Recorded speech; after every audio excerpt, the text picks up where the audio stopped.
కొన్ని సినిమాల ట్రైలర్లు సమ్టైమ్స్ పోస్టర్లు చూసినప్పుడు అర్థమైపోతుంటుంది ఆ సినిమా పరిస్థితి ఏంటో అన్నది. మరి తెలిసి అలాంటి సినిమాల్ని నేనెందుకు చూస్తాను అంటే, నా అంచనా తప్పై ఆ సినిమా నేననుకున్నంత బ్యాడ్గా ఉండదేమోనన్న ఒక పిచ్చి ఆశ వలన.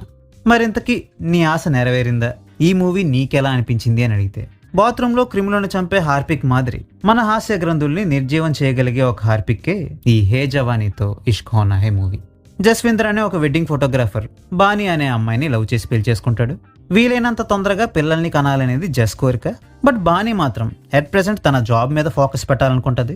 సో అప్పుడే పిల్లల్ని కనేసి వాళ్ళ రెస్పాన్సిబిలిటీస్ని నెత్తిన పెట్టేసుకోవడానికి రెడీగా లేని బానీ పిల్లల మ్యాటర్ని పోస్ట్ పోన్ చేస్తూ ఒక 5 years గడిపేస్తుంది.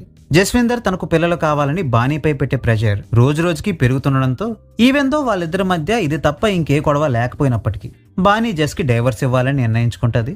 యాజ్ యూజువల్ డైవర్స్ ఇచ్చే ముందు కోర్టు ఆ కపుల్కి ఒక 6 months టైం ఇస్తుంది. అంతవరకు వెయిట్ చేయకుండా ఇప్పుడే సెపరేట్ అయిపోయి మూవ్ ఆన్ అయితే బెటర్ అని వీళ్ళు నిర్ణయించుకుంటారు. ఆఫ్టర్ 2 months జస్కి ప్రీత్ అనే అమ్మాయితో పరిచయం ఏర్పడుతుంది. జస్ తనకి పెళ్ళయిందనే నిజాన్ని దాచిపెట్టి ఆ అమ్మాయితో ప్రేమాయణం సాగిస్తాడు. అంతా సాఫీగానే సాగిపోతున్న టైంలో బానీ జస్ దగ్గరికి తిరిగి వచ్చి, సెపరేట్ అవడానికి ముందు మనం చేసిన జంపింగ్ జపాంగ్ వల్ల నేను ప్రెగ్నెంట్ అయ్యాను, నాకు మదర్ అవ్వాలని కోరిక పుట్టింది, సో మన డివోర్స్ ని విత్డ్రా చేసుకుందామని చెప్పి జస్ కి షాక్ ఇస్తుంది. ఈలోగా ప్రీత్ కూడా ప్రెగ్నెంట్ అయ్యానని జస్ కి చెప్పి జస్ ని ఇంకా ఇరకాటంలోకి పడేస్తుంది. ఈ సిచ్యువేషన్ లో జస్ వీళ్ళిద్దరిని ఎలా మేనేజ్ చేశాడు, లాస్ట్ కి వీళ్ళిద్దరూ జస్ విషయంలో ఎలాంటి డెసిషన్ ని తీసుకున్నారు అన్నది remaining story. First of all ఈ స్టోరీలో ఏ ఒక్క క్యారెక్టర్ కూడా లైకబుల్ గా అనిపించకపోవడమే ఈ మూవీకి మేజర్ డ్రాబ్యాక్. ఎప్పుడైతే ఒక మూవీలో క్యారెక్టర్స్ ని సరిగ్గా డిజైన్ చేయరో అలాంటి క్యారెక్టర్స్ తో మనం కనెక్ట్ అవ్వడం కష్టం అవుతుంది. ఆటోమేటిక్గా ఆ కథ మీద కూడా మనకి ఎటువంటి ఇంట్రెస్ట్ ఏర్పడదు. యాజ్ ఏ రిజల్ట్ ఆ కథలో ఏ పాత్రకి ఇబ్బంది కలిగినా, కథ ఎన్ని మలుపులు తిరిగినా మనకి చీమ కొట్టినట్టు కూడా అనిపించదు. ఫర్ ఎగ్జాంపుల్ పంచతంత్రం మూవీనే తీసుకుందాం. పేరుకి అది కామెడీ మూవీనే అయినా కమల్ సిమ్రన్ మధ్య జరిగే గొడవల్ని కామెడీగానే చూపించినా వాళ్ళ క్యారెక్టర్స్ని ప్రాపర్గా డిజైన్ చేయడం వలన, వాళ్ళ బాధ ఏంటో మనకు అర్థం అవడం వలన క్లైమాక్స్కైనా కమల్ సిమ్రన్ కలిసిపోతే బాగుంటుంది కదా అని మనకు అనిపిస్తుంది.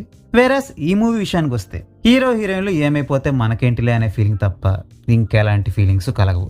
బానీ క్యారెక్టర్ తన కెరియర్ మీద ఫోకస్ పెట్టాలనుకోవడం, పిల్లల్ని పెంచడం చాలా పెద్ద రెస్పాన్సిబిలిటీ కాబట్టి మెంటల్గా ఆ రెస్పాన్సిబిలిటీస్ని తీసుకోవడానికి రెడీ అయ్యేంత వరకు పిల్లల్ని కనకూడదు అనుకోవడం, ఈ విషయంలో తనని సపోర్ట్ చేయని భర్త నుంచి విడిపోవాలి అనుకోవడం వరకు ఆ పాత్ర యొక్క థాట్ ప్రాసెస్ చాలా సెన్సిబుల్గా ఒక ప్యాటర్న్లో పోతుందని నాకు అనిపించింది. కానీ అనుకోని సిచ్యువేషన్స్ వలన ప్రెగ్నెన్సీ రాగానే నాకు మదర్ ఇన్స్టింక్ట్స్ వచ్చేసాయి, నిన్నటి వరకు నేను వాగిందంతా తూచని చెప్పి మళ్ళీ తన హస్బెండ్ దగ్గరికి వెళ్ళిపోవడం మాత్రం న్యాచురల్ ఇన్స్టింక్ట్లా కాకుండా ఏదో కన్వీనియన్స్ కోసం ఆ క్యారెక్టర్ని అలా తిప్పేసినట్టుగా అనిపించింది. ఈ ఒక్క క్యారెక్టర్నే కాదు, జస్ అండ్ ప్రీత్ క్యారెక్టర్స్ని డిజైన్ చేసిన తీరు కూడా కన్వీనియన్స్కి తగ్గట్టుగా డిజైన్ చేసినట్టుగానే ఉంది.